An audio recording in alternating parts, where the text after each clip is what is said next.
Assalamualaikum warahmatullahi wabarakatuh. Perkenalkan, nama saya Dimas Abdurrahman, mahasiswa Pendidikan Bahasa Arab di Institut Agama Islam Negeri Pontianak. Pada kesempatan video ini, saya akan sedikit menjelaskan tentang supervisi pendidikan, di mana nanti akan membahas tentang 4 prinsip dalam pelaksanaan supervisi. Terus ada fungsi kepala sekolah sebagai administrator dan supervisor, dan yang terakhir itu akan membahas tentang hubungan antara monitoring dan evaluasi pendidikan dengan perencanaan pada tujuan komponen sistem pendidikan. Tujuan membuat video ini saya untuk memenuhi tugas saya, yaitu mata kuliah Administrasi dan Supervisi Pendidikan yang diampuh langsung oleh Dr. Misdah MPD. Tanpa berlama-lama, mari saja langsung saja kita lanjutkan pada pembahasan yang pertama, yaitu 4 prinsip dalam pelaksanaan supervisi dengan memberikan contohnya. Jadi pembahasan pertama itu akan membahas tentang 4 prinsip. Apa sih 4 prinsip dalam melaksanakan supervisi?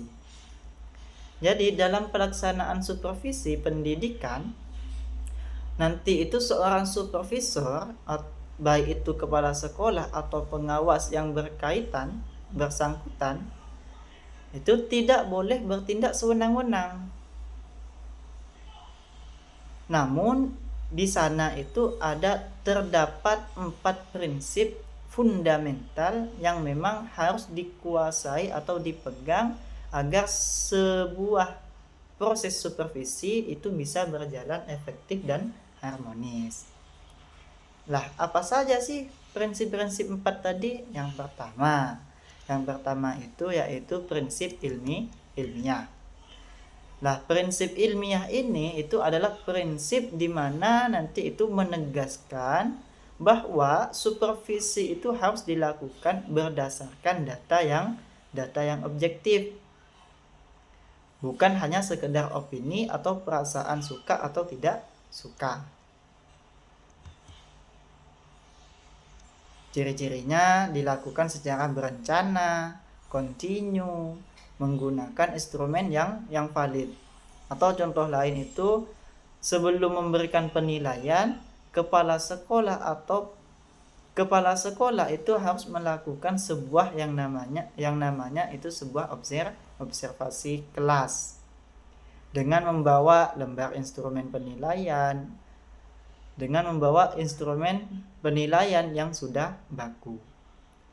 Nah, kepala sekolah itu nanti akan mencatat berapa kali guru bertanya pada siswa dan bagaimana respon seorang siswa.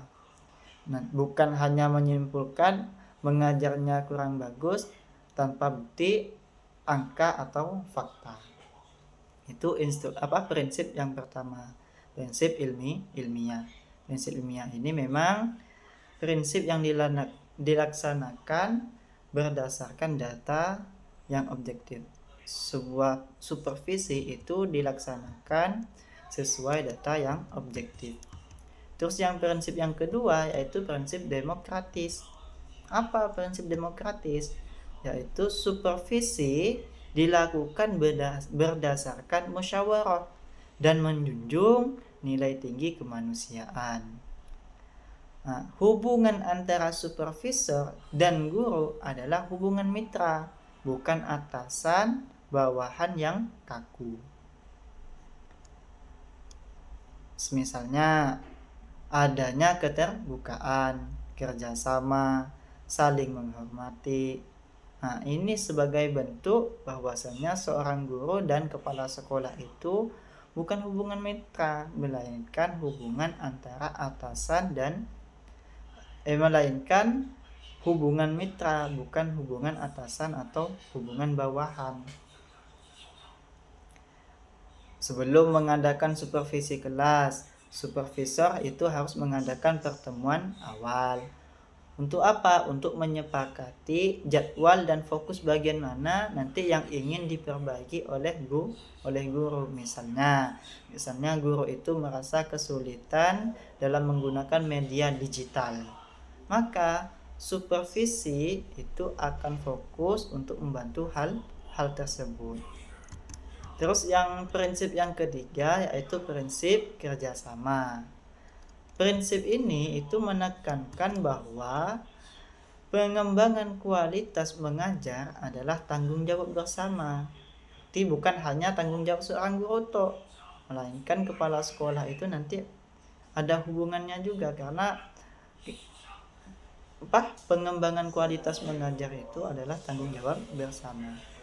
Supervisor dan guru itu harus bekerja sama untuk apa? Untuk mencari solusi atas kendala yang dihadapi di kelas.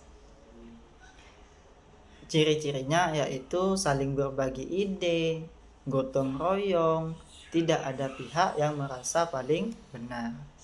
Contohnya itu setelah supervisi selesai, kepala sekolah dan guru duduk bersama untuk brainstorming. Nah, nanti jika ditemukan masalah siswa yang kurang aktif, maka keduanya nanti itu bersama-sama mencari metode diskusi yang memang lebih cocok untuk diterapkan pada pertemuan berikutnya. Supaya apa? Supaya nanti siswa itu bisa lebih aktif lagi.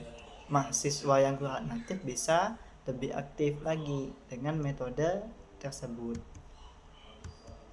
Nah, prinsip yang terakhir yaitu prinsip konstruktif dan prinsip kreatif.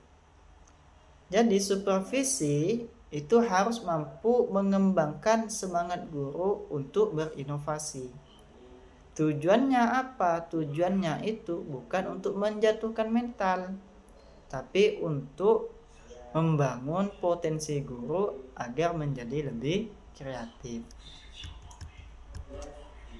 Misalnya memberikan dorongan atau motivasi, saran yang membangun, dan menciptakan rasa aman. Gambarannya itu seperti saat melihat guru yang kaku dalam mengajar. Nah, supervisor ini tidak langsung memarahi, melainkan memberikan apresiasi terlebih dahulu pada bagian yang sudah baik. Kemudian memberikan referensi video atau pelatihan yang memang nanti bisa membantu guru tersebut untuk luwes dalam mengajar atau bisa lebih profesional dalam mengajar. Karena kan memang kalau seorang guru yang apalagi kalau kita calon guru misalnya, itu kalau kita baru calon guru nanti pasti kita itu kurang profesional dalam mengajar. Nah, itu fungsinya prinsip konstruktif dan kreatif, di mana seorang supervisi itu harus mampu membagikan semangat guru untuk berinovasi, bukan menyalahkan. Nah, terus pembahasan yang kedua yaitu fungsi kepala sekolah sebagai administrator dan supervisor jika dikaitkan dengan efektivitas tujuan pendidikan. Nah, jadi kepala sekolah itu memegang peran sentral dalam menentukan arah dan kualitas sebuah lembaga pendidikan. Dalam konteks efektivitas, tujuan pendidikan yaitu peran sebagai administrator dan supervisor adalah dua sisi mata yang tidak dapat dipisahkan. 1. Kepala sekolah sebagai administrator. Lah, kepala sekolah sebagai administrator itu kepala sekolah bertanggung jawab atas tata kelola sumber daya sekolah. Jadi kepala sekolah ini bertanggung jawab atas tata kelola sumber daya yang ada di lembaga sekolah. Agar apa? Agar sarana dan sistem pendukung pendidikan itu berjalan lebih efektif. Nah, makanya fungsi perencanaan yaitu menyusun RKS atau rencana kegiatan dan anggaran sekolah itu tanpa adanya perencanaan yang matang, nanti itu tujuan pendidikan akan kehilangan arah dan dukungan akan kehilangan arah. Nah, terus fungsi pengorganisasian, di mana penempatan guru dan staf sesuai keahliannya, di mana memang kepala sekolah sebagai administrator ini memang mampu membagi dan merencanakan agar apa? Agar lembaga pendidikan itu bisa lebih efektif. Terus fungsi ketatausahaan. Jadi seorang kepala sekolah ini harus mampu menguasai ketatausahaan, di mana mengolah administrasi kesiswaan, kurikulum, persatuan dan sarana prasarana. Kegiatan dengan efektivitas. Jadi jika administrasi sekolah rapi, maka nanti fasilitas belajar itu tersedia. Jika administrasi sekolah itu rapi, maka fasilitas belajar itu nanti akan tersedia. Waktu pembelajaran efektif dan lingkungan sekolah itu nanti akan menjadi kondusif. Kenapa? Karena hal ini itu memastikan bahwa infrastruktur itu sudah siap untuk mencapai tujuan pendidikan. Terus kepala sekolah sebagai pengawas. Kepala sekolah itu harus fokus pada pengembangan profesionalisme guru dan kualitas proses belajar mengajar di kelas. Fungsi pemantauan itu untuk apa? Untuk melakukan kunjungan kelas untuk melihat proses KBM. Fungsi pembimbingan itu untuk memberikan masukan terkait metode mengajar yang lebih inovatif dan sesuai dengan perkembangan zaman. Dan fungsi evaluasi. Fungsi evaluasi itu untuk apa?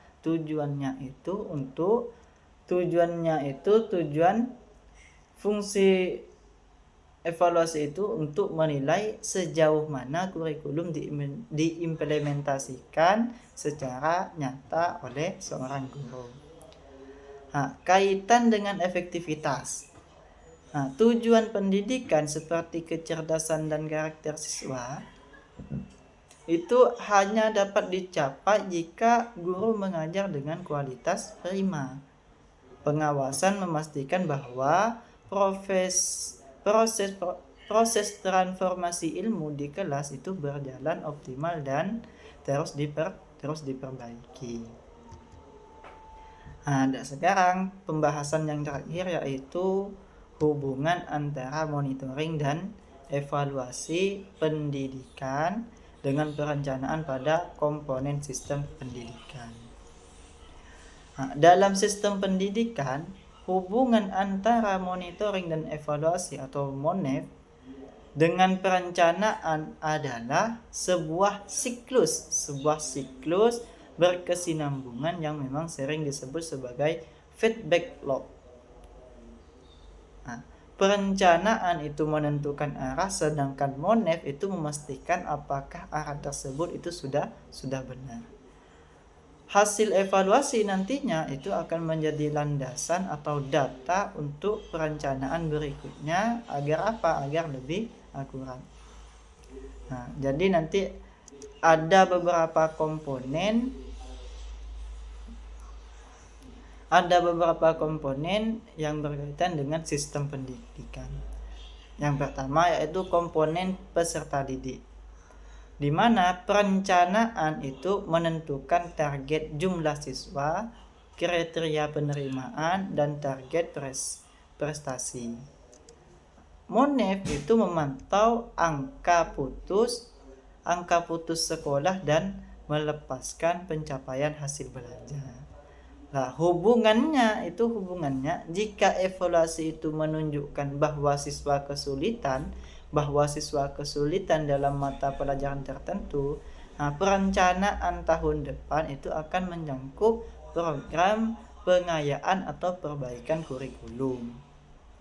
Terus yang kedua itu komponen pendidikan dan tenaga pendidik atau PTK. Nah, perencanaannya gimana? Perencanaannya itu merencanakan kebutuhan jumlah guru pelatihan dan kompetensi. Lah, Monef itu nanti fungsinya itu memantau kinerja guru di kelas dan kedisiplinan. Hubungannya itu apa? Hasil evaluasi kinerja yang rendah itu menjadi dasar lokalnya akan menjadi dasar lokarya program perencanaan atau pelatihan sertifikasi bagi guru. Nah, dan selanjutnya yaitu komponen kurikulum. Komponen kurikulum perencanaannya itu apa? Perencanaannya itu menyusun struktur kurikulum, jadwal pelajaran, dan beban belajar. Sedangkan Monif itu sendiri dalam kurikulum itu memantau kesesuaian implementasi kurikulum di lapangan dengan standar nasional. Hubungannya itu apa? Hubungan perencanaan dan Monif dalam kurikulum. Jika evaluasi itu menunjukkan kurikulum yang telah padat dan sulit dipahami siswa, maka nanti dilakukan perencanaan ulang, revisi bahasanya, kurikulum yang lebih efektif, untuk menerapkan kurikulum yang lebih efektif. Dan selanjutnya itu komponen sarana dan prasarana, di mana merencanakan pengadaan meja, kursi, laboratorium, atau mereaksikan sebuah gedung. Nah, Monef nanti itu memeriksa kondisi fisik barang dan efektivitas penggunaan laboratorium. Hubungan antara perencanaan dan Monef ini dalam sarana dan prasarana yaitu untuk mengevaluasi terhadap sarana yang rusak atau kurang memadai menjadi prioritas dalam perencanaan anggaran pengadaan tahun berikutnya. Dan yang terakhir itu ada komponen proses, di mana perencanaannya itu menetapkan visi, misi, strategi kepemimpinan sekolah. Sedangkan Monef memantau efektivitas kepemimpinan kepala sekolah dalam menggerakkan organisasi. Lah, hubungannya apa? Nanti hasil dari evaluasi terhadap iklim organisasi sekolah itu akan digunakan untuk merencanakan perubahan strategi manajemen yang lebih partisipatif. Nah, mungkin hanya sekian untuk penjelasan pada video ini. Kurang lebihnya saya mohon maaf jika ada kata-kata yang memang penjelasannya itu kurang difaham. Nanti bisa lebih dikoreksi mana yang salah, mana yang benar. Mungkin dari video ini cukup sampai sini saja. Kurang lebihnya saya mohon maaf. Wassalamualaikum warahmatullahi wabarakatuh.